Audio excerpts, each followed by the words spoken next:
paz e luz, e tantos esclarecimentos importantes que nos fornece para servir de base, para alicerçar as nossas vidas, as nossas decisões. Eu só posso, através da equipe de trabalhadores responsáveis por este trabalho, nos envolver a todos, de modo que a nossa condição de raciocínio, de discernimento, possa ser estendida para a melhor compreensão das lições da noite,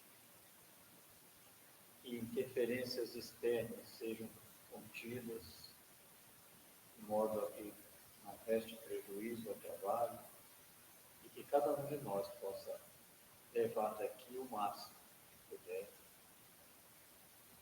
a nível de entendimento, de compreensão, para embasar, como foi dito no início, as suas decisões lá fora. O Senhor então nos abençoe e nos autorize a iniciarmos o estudo da noite. Seja conosco, Senhor, hoje e para todo sempre, que assim seja. Sim, boa noite. Mas é difícil para eu segurar isso aqui com...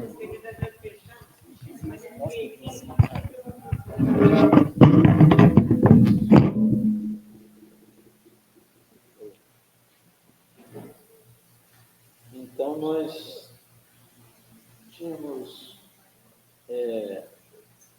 parado o estudo lá nesse livro aqui, no último parágrafo da página 52, né? Vamos até ler esse último parágrafo aí. É no capítulo 8. Boa noite. Oi, boa noite. Nunca imaginei a possibilidade de organizações tão completas depois da morte do corpo físico. Sim, esclareceu Lísias, o véu da ilusão é muito denso nos círculos carnais. O homem vulgar ignora que toda manifestação de ordem no mundo procede do plano superior. A natureza agreste transforma-se em jardim quando orientada pela mente do homem. E o pensamento humano selvagem na criatura primitiva transforma-se em potencial criador quando inspirado pelas mentes que funcionam nas esferas mais altas. Nenhuma organização útil se materializa na crosta terrena sem que seus raios iniciais partam de cima. Então, nós paramos por aí, né, comentamos que, segundo essa informação, qualquer instituição útil que se cria na Terra tem suas origens lá em cima, né? Uma escola, um hospital, uma casa espírita, qualquer entidade que se dedique, né, à cultura, à arte, tudo isso tem suas origens lá em cima. Que seja válido para levar conhecimento nobre, importante para o ser humano, tem esse início lá em cima, né? E tudo que nós temos aqui na Terra, na verdade, é cópia imperfeita do que se vê lá em cima, do que existe lá em cima. Não sei se é no próprio nosso lar, ou se é em algum dos livros seguintes da série da André Luiz, que uma pessoa é levada a uma instituição lá no plano espiritual, e enquanto era para ele ter uma entrevista com um espírito orientador mais graduado lá, enquanto ele estava na sala de espera, ele observou que na parede tinha uma tela da Mona Lisa, que é a obra, né, mais famosa aí do Da Vinci, né, do Leonardo da Vinci. E aí depois ele comentou, que bonito, uma cópia do Leonardo da Vinci. Eu estava falando, não, ao contrário. O Leonardo da Vinci foi trazido aqui e, ao ver essa tela, ele levou a imagem e, ao despertar, estava na mente mente dele, ele reproduziu lá embaixo. A original é essa daqui. Para a gente ter uma ideia do que é o plano espiritual. Realmente o centro criador, né, é de mentes mais avançadas, mais elevadas do que as que nós conhecemos, né?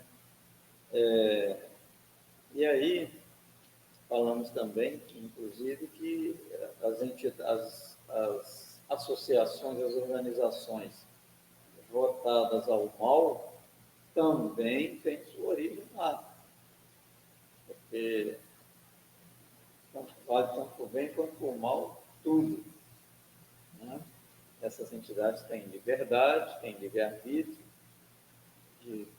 até um certo ponto, né, naturalmente, porque se não houvesse um limite de atuação deles, não tenhamos nenhuma dúvida, nós não estávamos encarnados mais, porque os nossos adversários nos tirariam a vida muito facilmente. Né? É que há um limite que eles podem atuar, né? Há um livre-arbítrio restrito, limitado. Quando Michael,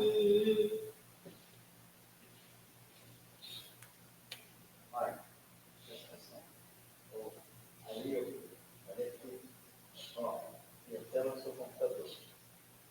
Olha lá. Tá vendo? Respira.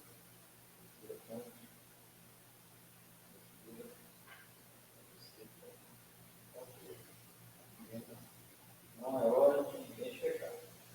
Então, respira, não baixa a cabeça não. Na hora que você começar a concentrar que a mente escapar, você volta para aqui, presta atenção no pensamento. Tá bom? Respirou? Respirou? Também essa técnica está gravando isso. Vamos para hora da mente. Olha aí para mim. Está com você? Então, vamos lá.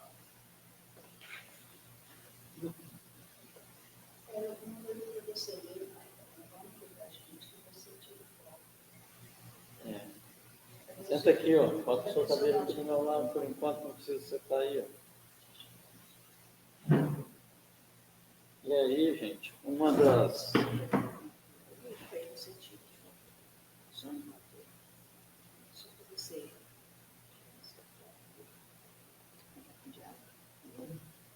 Página 52 aí, estamos comentando aqui. É importante dizer que vigora, né, na lei divina, a lei de solidariedade. Então, aquele que pode mais tem sempre a obrigação de ajudar o que pode menos. Por isso que nós somos constantemente amparados, auxiliados pelos espíritos que podem mais, né? Não sei se vocês vão lembrar aí que nós fizemos uma leitura de um trecho de uma entrevista que foi feita com um espírito que habita Júpiter. Vocês estão lembrados disso? E nessa leitura foi perguntado, né, que o Júpiter, sabemos que é o planeta mais evoluído aqui do nosso sistema solar. Poderíamos já dizer que é um mundo ditoso, já passou até da fase da regeneração, um mundo ditoso. Não é ainda um mundo completamente feliz, porque ainda existem coisas a serem conquistadas, né, superadas, há dificuldades, mas estão muito, mas muito à nossa frente. E aí, perguntado, né, o espírito veio conceder entrevistas, as atividades que eles desenvolviam, ele falou que dentre as atividades, uma delas era trazer esclarecimento e ajuda para povos como nós, né, no nível que estamos, né, evolutivo, que necessitamos ainda de ajuda de quem pode mais. Então, por isso até que as coisas que são criadas lá no plano espiritual, quando é chegado o momento, elas são permitidas e reproduzidas aqui na Terra, né? Já mencionei também que, deixa eu lembrar o nome da obra, é Na Próxima Dimensão, do Dr. Inácio Ferreira.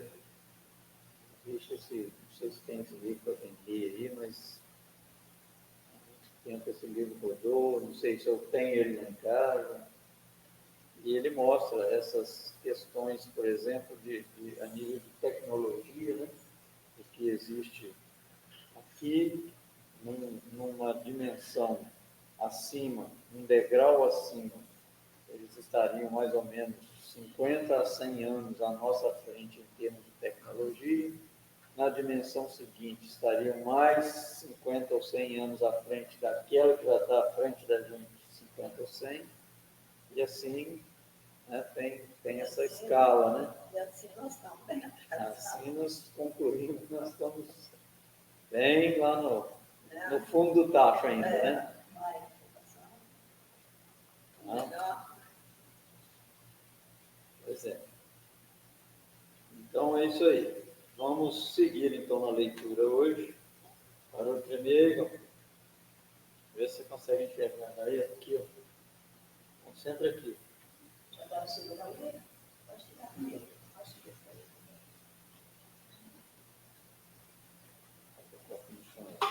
Primeiro parágrafo lá da 53. Mas nosso lar terá igualmente uma história como as grandes cidades planetárias? Sem dúvida. Os planos vizinhos da esfera terráquea possuem igualmente natureza específica. Nosso lar é a antiga fundação de portugueses distintos desencarnados no Brasil no século XVI. Então, a gente entende aqui o seguinte, se a gente pensar bem nessas datas, né? Século XVI, ano 1500, né? Logo em seguida o descobrimento. Né?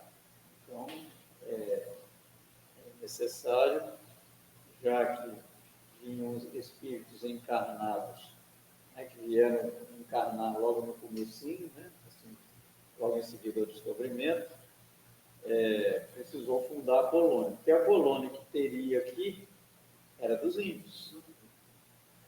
Né? Então, em uma colônia espiritual dos índios, reproduz mais ou menos o ambiente, em termos de habitação, tudo que os índios viviam, ocas. Né? Quem que era o José de Anchieta, hein? Mano, Quando falo, é humano. agora foi Também era um prato. Hã? Não, Manuel da Nóbrega, um era ele e o outro era o Chico. Agora eu não sei se. O Emmanuel Amparo, eu li recentemente. José de Chico vai. José do Chico, inclusive, ajudou a colonizar, São Paulo. a catequizar os índios. São Paulo, né? Tem o Museu da Unidade, depois ele foi para discussão. Tem um museu também lá em Anchieta. Lá no Palácio da Cidade de São Paulo, um museu fantástico. As coisas dele. Isso aí. Então, né, justifica ter sido criada por portugueses, que foram os portugueses que colonizaram o Brasil, né? Então, a cidade do Rio de Janeiro, sabemos que é o nosso lar, ancorada ali vinculada à cidade do Rio de Janeiro. Segundo consta informações, ela comporta cerca de 1 milhão de habitantes. Era nessa época aqui, né? Hoje, provavelmente, como todas as outras cidades cresceram, ela também deve ter crescido. Essa informação é de lá. Eu não sei dizer quantos habitantes teria o Rio de Janeiro em 1938. Talvez esse mesmo 1 milhão de habitantes. Hoje, como deve ter 6 ou 7 milhões lá, a colônia provavelmente tem crescido, né, na mesma proporção. Pesquisando aí, não? vamos lá. A Você princípio, falou do livro, população? em 1938, que foi a época da edição do livro, né? E para a gente não pular esse.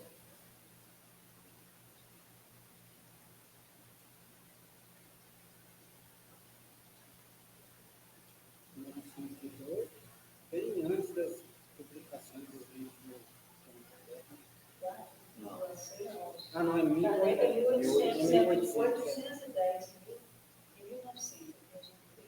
É 810 Em 1900. 900. 1938, não? Então, 40, 38 anos depois, é por aí. E Né? depois foi mais um pouco. 938, Isso aí. quase 10 anos de vida, quase 900. É. Talvez nessa época ele deve ter sido a primeira capital do Brasil. Foi. Falar um negócio aqui que não tem nada a ver aqui com isso tudo, mas você vai lá na cabeça. Hoje é dia de Nossa Senhora de Lourdes. Alguém, por acaso, já leu ou orou a oração de Santa Bernadette? A Santa Bernadette, ela foi considerada louca pelas freiras, porque ela tinha visto Nossa Senhora. E ela era, nossa, toda arrepiada. Ela morava no campo e ela via Nossa Senhora. Então, ela chegou no convento e ela falou para a freira. Aí a freira disse para ela: você é uma louca, você é uma maluca, você não sei o quê. Então, a oração dela é ela dizendo que ela perdoava as freiras por não terem entendido o sofrimento que ela teve, por não ter sido acreditada, entendeu? É uma oração muito linda. É diferente dessas que a gente conhece. E ela hoje está em Lourdes, ela foi enterrada, né, como todos lá, mas ela estava, quando eles foram remover, porque ela morreu muito jovem, acho que com 20 e poucos anos, quando eles foram remover, gente, eu tinha arrepiado. Quando ela foi removida, ela está em perfeito estado. Eu tenho essa foto. Ela está em perfeito estado, como outros também estão, né? Que foram da igreja, né? Tem outros também que foram encontrados em perfeito, não entraram em decomposição. E, isso me, assim, nossa, mesmo a gente imagina uma pessoa ter a visão e ela correr, pedir ajuda e ninguém acreditar, né? Então, a oração dela é muito diferente, muito bacana. Segura ela aí, ela falou. Tá vendo? Por que eu sou meio? Segura ela aí. Então, vamos lá. A princípio, enorme e exaustiva foi a luta, segundo consta em nossos arquivos do Ministério do Esclarecimento. Há substâncias ásperas nas zonas invisíveis da Terra, tal como nas regiões que se caracterizam pela matéria grosseira. Entendemos isso? Eu vejo que existe aqui locais que são, como disse aqui, ásperas, meio que agrestes, vamos assim dizer, tem na Terra, lá no plano espiritual também tem. Só que qualquer situação dessa, por exemplo, na Terra, como é que você muda aquele panorama? Trabalhando a Terra, né? Removendo ali vamos dizer, o mato, as ervas, e plantando outras coisas, passando a adubar, a molhar, né? A regar, você muda o panorama. Né? Eu tiro aqui pelo meu pedacinho de terra que eu comprei lá, há 4 anos atrás, uma barranqueira só, hoje está verde para todo lado, com muito trabalho. Se não há trabalho, continuaria lá, com tendências a piorar. Né? Então, da mesma forma, ela não plano espiritual, alguma coisa. Como se disseram aqui, Foi enorme e exaustiva a luta. Se não plantar, não pode. Isso aí. Ó, aqui também existem enormes extensões de potencial inferior, como há no planeta, grandes tratos de natureza rude e incivilizada. Então, só mediante muito trabalho modifica esse panorama. Os trabalhos primordiais foram desanimadores, mesmo para os espíritos fortes. Onde se congregam hoje vibrações delicadas e nobres, edifícios de fino lavor, misturavam-se as notas primitivas dos silvícolas do país e as construções infantis de suas mentes rudimentares. E aqui é importante a gente frisar aqui que não está trazendo aqui nenhum demérito ao silvícola. Pelo contrário, na realidade, né, eles não são seres inferiores. Eles estão temporariamente numa condição de menos conhecimento, portanto, com menos capacidade. Assim como se comparar a nossa condição com os espíritos puros, nós estamos abaixo dos índios para nós. Muito abaixo. Sabe o que eu penso também? Por exemplo, nós estamos tendo aqui essa condição de aprender, essa oportunidade. Aí, quando você encontra um irmão que está totalmente ligado na matéria, eu penso exatamente isso.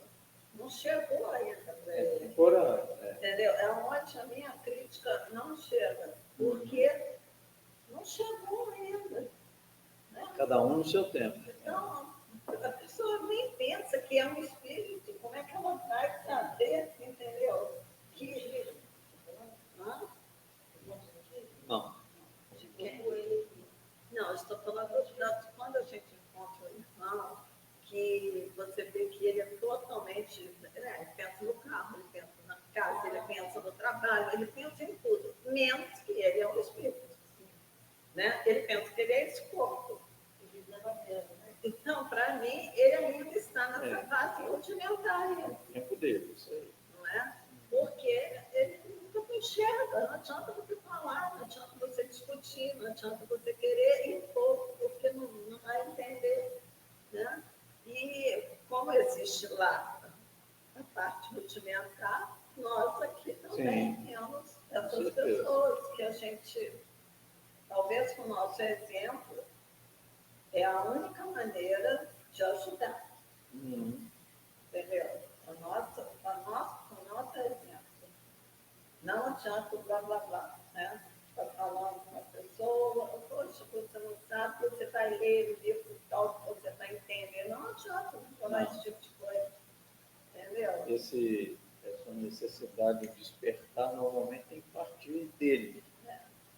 Você, às vezes até num ponto solto assim, ele vai enxergar isso. Outros, realmente, às vezes, acatam um conselho e a partir dali despertam para uma busca. Né? Mas cada um não tem jeito. Né? Vários modos se chega lá. Eu vi uma situação em que a pessoa fala assim,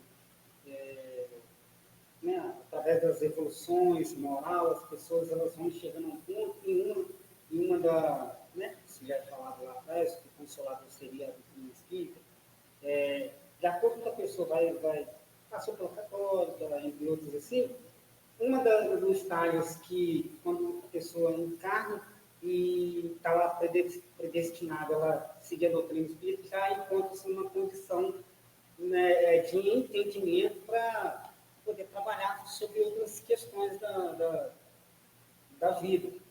Não só a vida daqui, como uma vida espiritual. Sim, isso é uma visão sobre um ângulo. Eu lembro muito aqui, quem falava muito isso era o Éden. Irmão da Sueli, na época da padaria Maria, né? O Éden Campos, que frequentava lá embaixo. Ele falava assim, gente, vocês não precisam ficar acabou, nós estamos aqui na doutrina espírita, não, eles devem ter pensado lá em cima, ó, esse povo aí já tentamos de tudo com ele, não deu jeito. Vamos botar lá agora onde não tem mais dúvida para ver se eles não param de fazer cagada. É outra visão. Então, Eu não sei onde nós nos enquadramos aí, né? eu li, mas lá tinha uns detalhes muito mais explicativos que isso. Sim. Tipo assim, ou é aqui ou lá nenhum mais. Isso aí. Você seguir em frente. Vocês já deram errado em tudo quanto é lugar. Agora está aí, ó. Ouvi.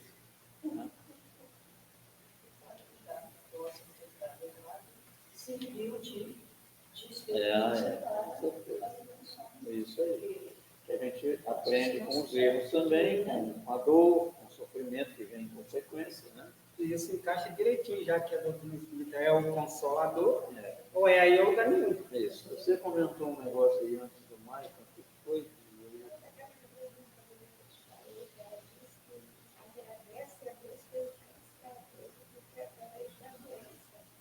que ela hoje está dando outra pessoa. Então, se salvou a vida dela, que ela se salvou, ela tinha muito julgamento, como não se foi gerada de muito embora. Eu agradeço, seja ser uma outra pessoa. Isso aí. Para cada um tem um tipo, né? Vamos acordar.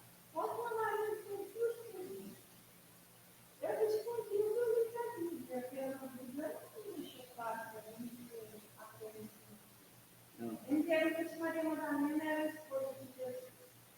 E a segunda pergunta, vou questionar se era o casamento de Jesus e de quem que era o casamento. Aí eu entendi que ele pergunta. A resposta é não para as duas. Então, foi o pior. Jesus não se casou. Ele não se casou, eu falei com ele, ele não se casou, mas se tivesse terminado ele se casar, toda vez que ele era, quando veio para cá, ele era de carne e osso e sentia dor e chorava igualzinho nós. Afinal, um casamento não é uma coisa de E agora não é religião. E Madalena, na verdade, foi uma que se converteu. Exatamente. E O povo lá não boqueira nela, que Jesus fez a pergunta. não é a mesma. Não é a mesma. Não. Não é a mulher que foi pega em adultério, não.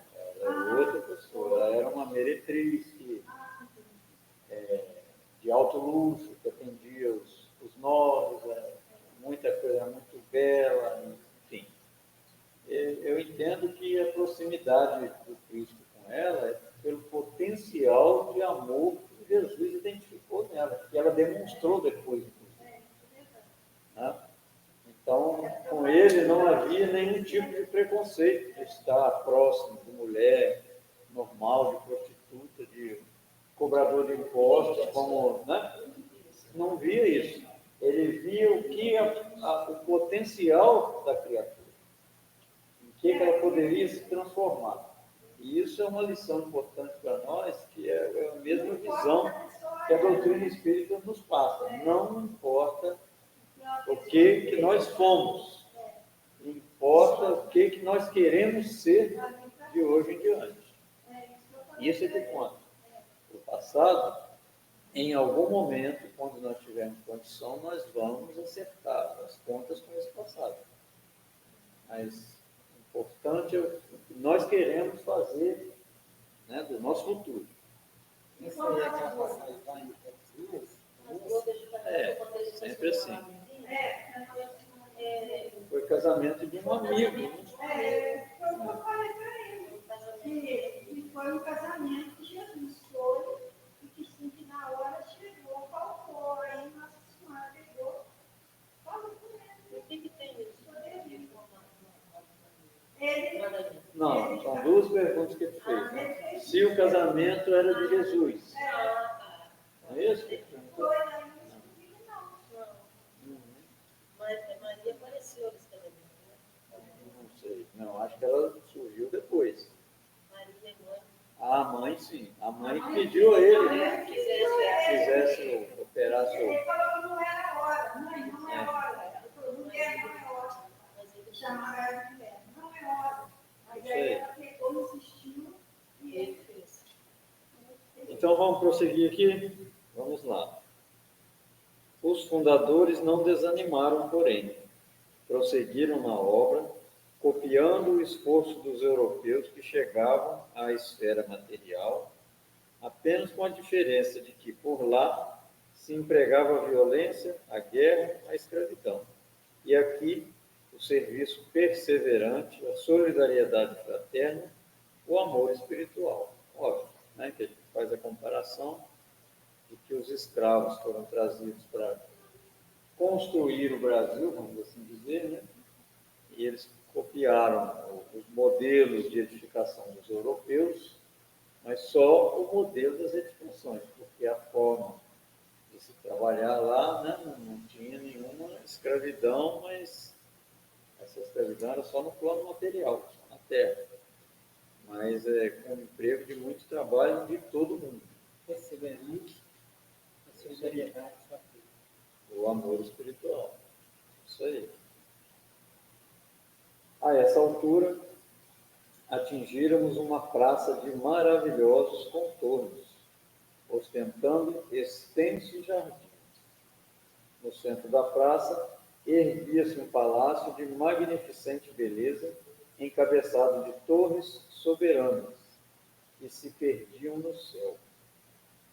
Os fundadores da colônia começaram o esforço partindo daqui, onde se localiza a governadoria, disse o visitador. Apontando o palácio, continuou. Temos nessa praça o ponto de convergência dos 6 ministérios a que me referi. Todos começam da governadoria, estendendo-se em forma triangular. Mostra lá. Número 6, né? 6 pontos, né? É. Vamos mostrar para Aham. Tem Isso aí. Então, olha lá, no centro da praça, a governadoria, e aí tem os triângulos, né? Cada um de triângulo. representando um ministério, e como nós vimos lá atrás, era composto de 12 ministros. Foi mencionado antes que, por uma questão de planejamento, de eficiência, cada pessoa que trabalhava, por exemplo, no Ministério do Auxílio, residia na área daquele triângulo ali. Entendeu? Da regeneração em cada um deles. E esse formato desse plano da cidade, nesse formato dessa estrela de 6 pontas, né, que é chamada, conhecida lá, estrela de Davi, se deve provavelmente ao fato de que haviam muitos portugueses judeus. Isso diz respeito, né, Era assim que eles eram conhecidos no campo de concentração, não é? não sei se é teoria, mas muitos eram. Campo de concentração, maioria dos judeus são nações. Uhum. E era justamente esse triângulo que tem na nossa triângulo é nacionalismo. E eles eram conhecidos assim, então. Nossa, tudo. E respeitoso comentou: ali vive nosso abnegado orientador.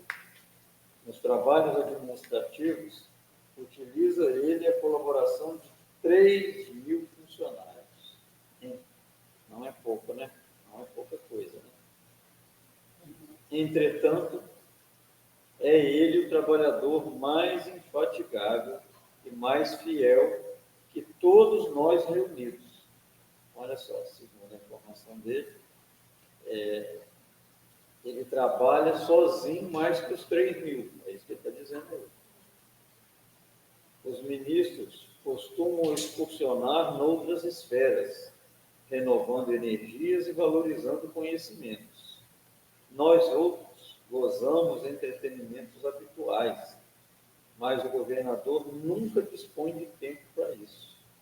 Faz questão que descansemos, obriga-nos a férias periódicas, ao passo que ele mesmo quase nunca repousa, mesmo no que concerne às horas de sono. E por que ele faz isso? Ele estaria desgastando a sua condição? Se não me engano, no Violetas na janela, uma família do nosso lar faz uma visita a essa colônia. Uhum. Eu lembrei que você está lendo aí, realmente acontece isso. Isso aí.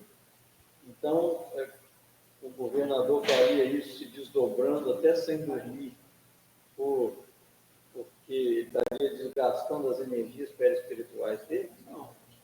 É porque ele já teria atingido um certo grau de evolução, onde ele não tem mais a necessidade do repouso. Como nós sabemos que os espíritos puros não têm necessidade de repouso. Essa questão de repouso, quanto mais material é o ser, mais ele precisa disso. Porque o corpo requer, né, uma recomposição de energias, e eles conseguem fazer essa recomposição de outra forma, na respiração, né, na água. Porque, gente, todos os elementos que o nosso corpo necessita, eles são minerais. Né? Tudo. Você olha aí qualquer alimento, qualquer medicação, você tem lá reposição de alguma forma com base em minerais. Esses minerais, muitos deles estão na atmosfera. E alguns espíritos desenvolvem a técnica de absorver isso na atmosfera. Provavelmente nós vamos ver isso mais para frente aqui. Né? Então não é mágica, não é nada que eles estão fazendo de não precisa mais, não dorme, não come, não, porque consegue satisfazer as necessidades que são menores do que as nossas, que são muito materiais, consegue satisfazer essas necessidades de outra forma. Faz questão, parece-me que a glória dele é o serviço perene. Perene é constante, né? Basta lembrar que estou aqui há 40 anos e, com exceção das assembleias referentes às preces coletivas, raramente o tenho visto em festividades públicas. Seu pensamento, porém, abrange todos os círculos de serviço. Sua assistência carinhosa a tudo e a todos atinge. Depois de longa pausa, o enfermeiro amigo acrescentou: não faz muito, comemorou-se o 114º aniversário da sua magnânima direção. É tempo que ele está lá. 1938. Se você tirar 114 anos para trás, vai dar 1818. Não, 1824. Então, desde 1824, ele está na direção do nosso lar. Mas tiveram outros antes, governadores, né? Já que a colônia foi fundada em 1500 e pouco, no século XVI. Onde estariam esses outros governadores? Planos mais altos? Isso aí. Planos mais altos. Tá? Uma conclusão lógica que a gente chega. Calava-se Lísias, evidenciando comovida reverência, enquanto eu, ao seu lado, contemplava respeitoso e embevecido as torres maravilhosas que pareciam cindir o firmamento. Nessa conduta do governador, inclusive, a gente tira uma outra lição, né, que foi deixada até pelo Cristo. Que aquele que quiser ser o maior dentre vós, que seja o que mais sirva. Né? Está fechando direitinho com isso aí.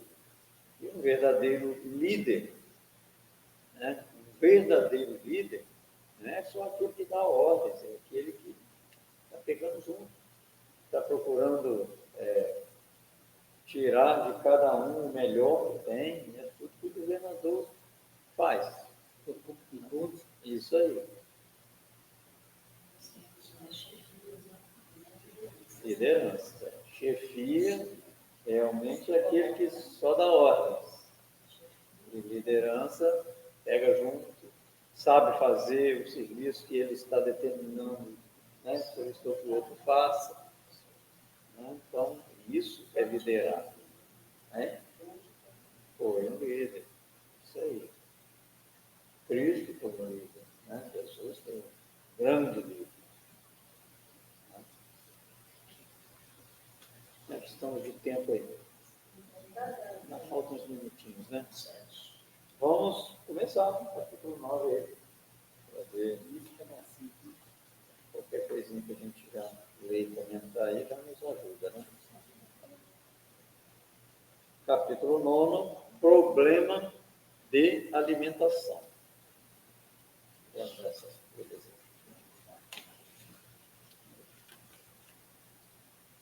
Enlevado na visão dos jardins prodigiosos, a gente estava falando antes de você chegar, Reinaldo, você já ouviu falar na colônia Nosso Lar? Olha lá, o desenho dela. Ele é o desenho dela. No centro de tudo tem uma torre da governadoria e os ministérios. Ela é a cidade, a colônia espiritual vinculada à cidade do Rio de Janeiro. Alguns falam que ela atinge outros municípios, que iria até Campos, assim, eu não sei. Nunca ouvi falar isso. Não sei que é vinculada à cidade do Rio de Janeiro. Mas vamos nós. Aí nós estamos estudando a obra, nosso livro, Nosso Lar. Capítulo 9. Problema de alimentação. Enlevado na visão dos jardins prodigiosos, pedi ao generoso enfermeiro para descansar alguns minutos num banco próximo. Lísias anuiu de bom grado. Agradável sensação de paz me felicitava o espírito. Importante dizer que o André pediu ele para descansar, porque ele ainda vinha no início de uma recuperação, né, de uma enfermidade grave, estava começando o tratamento. Né? Caprichosos repuxos de água colorida zigue-zagueavam no ar, formando figuras encantadoras. Quem observa esta colmeia imensa de serviço, ponderei, é induzido a examinar numerosos problemas. E o abastecimento? Não tenho notícia de um Ministério da Economia. Ele já puxou logo, né, para o padrão da terra, né? Lógico, bem óbvio, pertinente a curiosidade dele, né? Porque já que ele foi servido para ele, foi falado antes, em algum momento foi servido um caldo, né? Onde que aquilo é produzido, como é que todo mundo come aqui, né? Mas eu não sei, tem custo para isso, como é que funciona, né? Antigamente, explicou o paciente interlocutor. Os serviços dessa natureza assumiam feição mais destacada. Deliberou, porém, o atual governador atenuar todas as expressões de vida que nos recordassem os fenômenos puramente materiais. As atividades de abastecimento ficaram, assim, reduzidas a simples serviço de distribuição, sob o controle direto da governadoria. Pelo simples motivo que a gente já viu nos capítulos iniciais, né, que essa necessidade de alimentação, assim como o sentir, por exemplo, a dor, é uma coisa que está na mente. Você não tem mais corpo físico para ter essas necessidades, mas tem por conta da mente. E isso, se não satisfeito, causa problemas de desequilíbrio na mente. Uma pessoa que é uma força, por exemplo, uma perna, dizem que ela sente dor naquela perna. Síndrome da perna fantasma. Isso aí. Então você vê, dia a dia a gente já sente isso. Né? Cada coisa que você ensina aqui não ensina. Não sente dor. Sente dor. Manda. O carrão. Mas não é assim. aqui está falando sobre alimentação, uma das coisas que, se eu não me engano, se eu não me engano, uma das, né, questão da alimentação, uma das coisas que eles restringiram lá no nosso lar, e que estava dando muito problema, é a injeção de carne. Estava dando muito problema lá. Deve falar disso próprio. Diga. Eu falei para ele, desvia o pensamento, pensa em outra coisa, nossa, faz outra coisa. Daí vai passar. É assim que tá. Então, não sei se vocês vão se lembrar, nós estudamos nos capítulos iniciais, quando o André sentia as dores, eu trouxe até um texto lá do Livro dos Espíritos, mostrando o ensaio, tem isso lá no Livro dos Espíritos, o ensaio teórico das sensações dos espíritos. Ele mostra exatamente isso, que o ser leva isso no psiquismo dele. Então, ele precisa de se adaptar, de se ajustar, para depois, com o tempo, ele descobrir que existem outras formas dele suprir essas necessidades do perispírito, que agora já não é mais do corpo físico. Esse perispírito não tem mais necessidade de comer carne, de beber, de fumar. Mas se, por exemplo, apareceu de câncer, muito doloroso, o perispírito ficou com aquela sensação. Fica com aquela cicatriz ali, aquela sensação, e ele precisa de terminar essa... Aí ele vai ter que desfazer essa dor. Isso aí. Se for o caso, porque se ele tiver que voltar ainda para cumprir alguma coisa relacionada Isso a aí. Deus. E muito comumente manifestam-se espíritos nas mesas mediúnicas relatando, estão com dor no peito, falta de ar, dor no estômago, dor de cabeça, sendo que fome, frio, o mesmo que nós já lemos aqui que o André sentiu. Isso aí, isso aí. Toda E vez tudo que eu está falava aqui, no tempo, ou na cancha de terapia, ou que eu pensava no Deus, eu disse, gente, me dá uma dor no peito, que vocês não têm ideia. Eu falo, meu Deus, estou infartando. Eu cheguei a fazer esse ano até, uma passou, aliás, em 2024, um exame das artérias, porque eu falei, eu vou infartar a qualquer momento, eu estou com uma veia entupida. Eu imaginei, porque assim, a outra parte não tem nada. Eu fiz com um contraste que eu não posso tomar, fiquei nervosa, aconteceu tudo que você pode imaginar no exame, aí a pessoa comigo, e não deu nada. São 5 graus. O meu está no primeiro, tinha entupimento, nem tem nada entupido. E eu com aquela dor aqui, que aquilo, eu disse, Deus não quer que eu fale mais disso, porque eu acho que ele sentiu isso lá na hora, entendeu? Do desencarne. Então,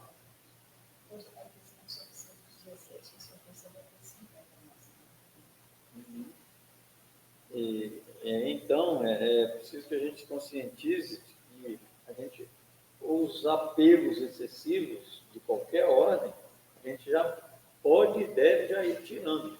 E, por exemplo, uma coisa é eu me alimentar de carne, porque eu preciso de proteína. Outra coisa é eu ser fixado em carne, ficcionado em carne. Não como sem carne de jeito, isso me faz uma falta. Eu vou chegar lá, vou ter problemas. Né? Tudo aquilo que me prende, eu vou ter dificuldade, não tem problema nenhum você comer carne. Mas eu sei que tem que ter o domínio, eu sei que tem que dominar. Eu vou comer carne no dia que eu programar, o dia que eu quero, e não todo dia eu tenho que, não, se eu não comer carne eu faço até mal. Não, se eu não comer carne eu não almocei, não. Né?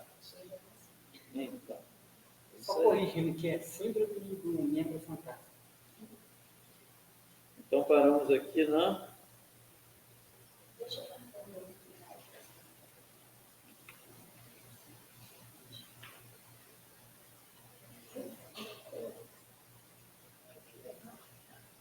Deliberou, porém, o atual governador atenuar todas as expressões de vida que nos recordassem os fenômenos puramente materiais. Não. A seguinte, as atividades de abastecimento ficaram assim reduzidas a simples serviços de distribuição distribuição sob o controle direto da governadoria. 11 do 2.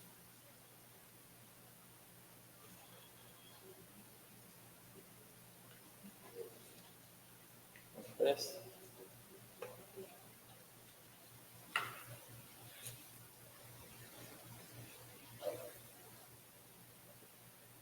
Sim, Jesus. Luz em nossas vidas.